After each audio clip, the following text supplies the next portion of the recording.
Have you ever swallowed your anger just to stay lovable? Well, here's the twist. That buried rage isn't a sin, it's a signal. Learning to feel it saved my life.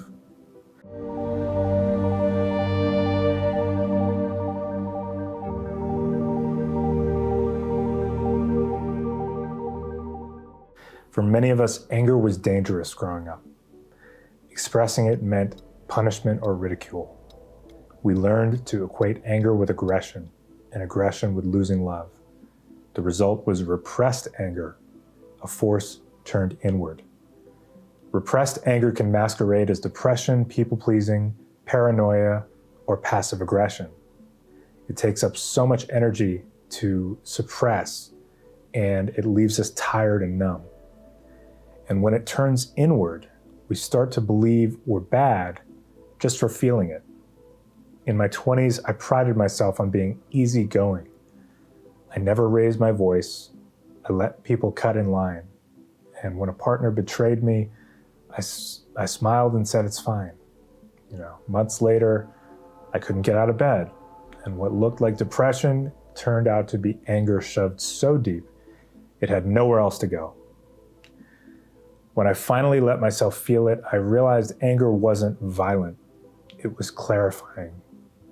It showed me exactly where my boundaries had been crossed. Anger isn't the opposite of love. It's a natural emotion that teaches us where to say no. Healthy anger reinstates our boundaries and signals psychological health. Many confuse anger with aggression, but they're different. Anger can be expressed cleanly and without harm.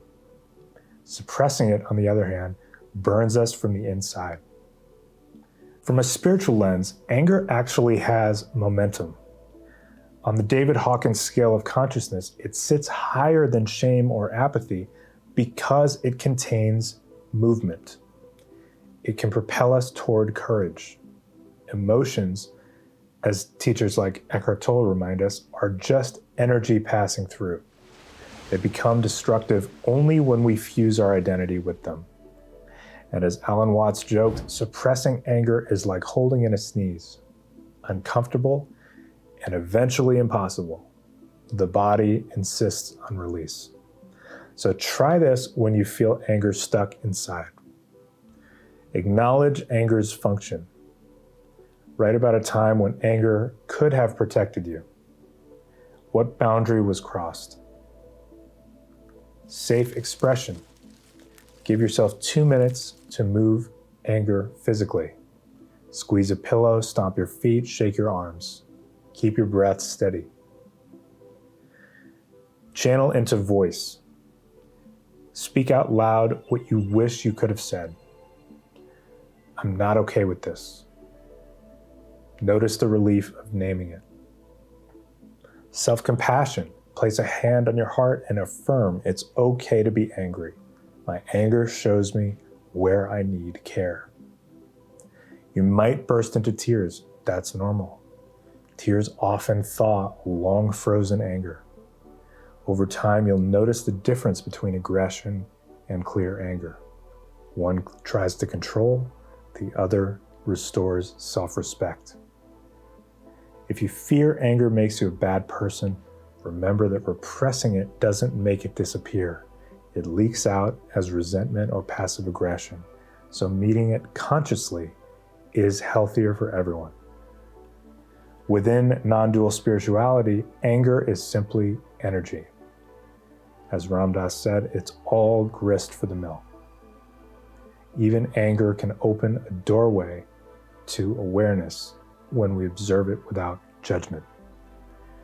Sometimes humor joins the process. I remember punching a pillow and then laughing at how dramatic everything felt. The laughter didn't cancel the anger, but it humanized it. Rage and humor can coexist. That interplay keeps us flexible instead of self-punishing. Reclaiming anger often means grieving too. Grieving the years you silenced yourself, or the relationships that were built on compliance. You may even feel anger at yourself for participating. Offer compassion to that younger self. They did what they had to do to survive. With practice, anger transforms.